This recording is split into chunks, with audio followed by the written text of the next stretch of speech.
Evening, Scotty. Good evening, Sandy. Now, Scotty, I believe the Sydney Swans boys are celebrating tonight, not just because of their win and 4 premiership points. No, because they took 5 to 1 about themselves to collect $5,000 from one of those illegal Sydney bookmakers, Sandy. By gee, that'll be nice for the end-of-season trip. And Jared Healy, again, another sensational game. 40 possessions, and he played today in a ladies' corset. Pardon? A ladies' corset? I Yes. saw him out there. He looked fine. Well, he went in to buy one the other day, and the sales girl said, "Would you like a matching bra as well?" But he needs it to cover his back injury.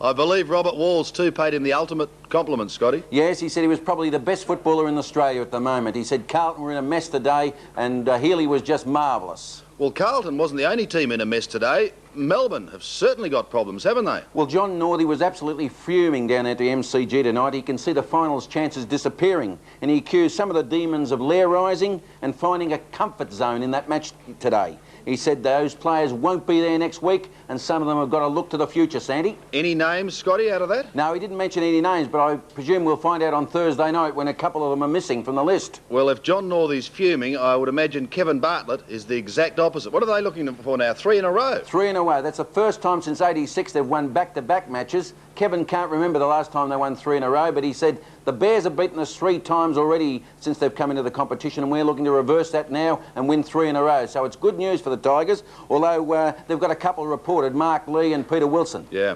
Well, the fight for the finals is certainly well and truly on. John Devine, should they be swabbed if they were a racehorse, Geelong? He said he's done nothing different over the last 3 weeks, but you can never tell. And when we asked him about his future today, he had a bit of a tongue in the cheek, and he said, "I'll walk out of the press conference if you ask me that again." Well, they must have put up a great performance. We've got that game coming up on the program shortly. What about Essendon? Well, Kevin Sheedy said he was disappointed for all Essendon supporters today, and at training this week he'll find out which players want to appear in the finals for them, otherwise they can forget about it. He said he was very, very upset. And of course one of his players, Billy Duckworth, is on report as well. Yeah, Hawthorn, Scotty, tonight celebrating not only Jason Dunstall's 100 goals, there's another celebration too, isn't there? Gary Buckenara's 30th birthday, and he's called a hat party, Sandy. A hat party? What, you just got to dress up in a... pick your own hat and go? A funny hat.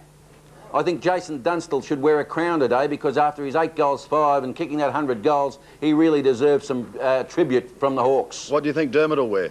Dermot, probably a dunce's hat, I don't know. You said that. But he only got into trouble once today when he scuffled with Richard Osborne late in the game, and nothing occurred. It was all good fun. Quickly, in closing, Scotty, out at the Western Oval, the quote a few weeks ago was they play junkyard dog footy. Well, they're playing it all right, aren't they? They're playing 9 elimination finals in a row up to now, according to Mick Malthouse, and we'll keep on playing them, said Mick. He's in the 5 tonight on percentage, and he praised the work of Terry Wallace, who he bought this year. 40 possessions last Sunday, 36 today. What a wonderful purchase for the Bulldogs. Scotty, thank you for that, and we look forward to reading all the news in the Sunday Press tomorrow morning. Thanks, Sandy. Scott Palmer, the sporting editor of the Sunday